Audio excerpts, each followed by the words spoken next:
Bon, la méthode pour se déconnecter de Teams, dans le fond, c'est qu'il faut se déconnecter auparavant de toutes les applications Microsoft qu'on peut avoir utilisées.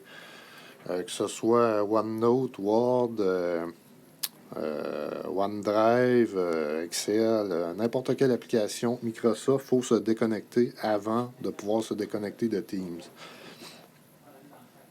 Fait que dans le fond, moi, je suis branché à OneNote, je veux dire à Word, je suis branché à OneNote, puis je suis branché aussi à Teams.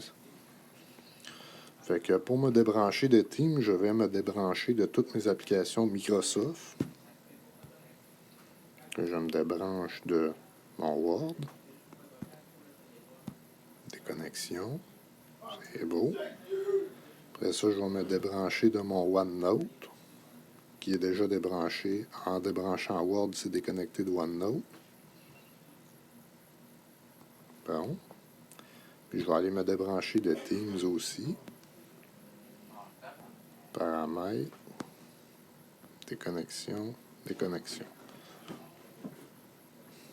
Bon. Une fois qu'ils sont débranchés, il faut fermer les applications, toutes les applications Microsoft qui ont été ouvertes. On pèse 2 fois sur le bouton Home, puis on ferme toutes les applications. Bon. Ensuite de ça, on va dans les réglages. On va dans les paramètres des applications Microsoft.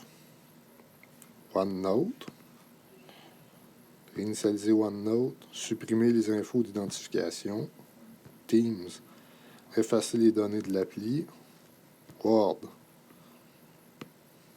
Réinitialiser Word. Supprimer les identifiants. Bon, une fois ça fait, il faut démarrer les applications Microsoft, mais pas Teams. Parce que pour que les identifiants s'effacent, il faut que l'application soit démarrée.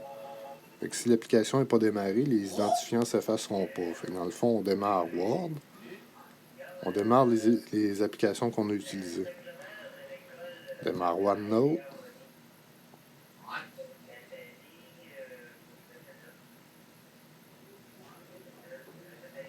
Puis une fois qu'on a démarré toutes les applications Microsoft qu'on a utilisées puis qui ont été réinitialisées en les démarrant, ben, on démarre Teams. Connexion. Puis les adresses de courriel sont effacées aussi, puis les informations de connexion.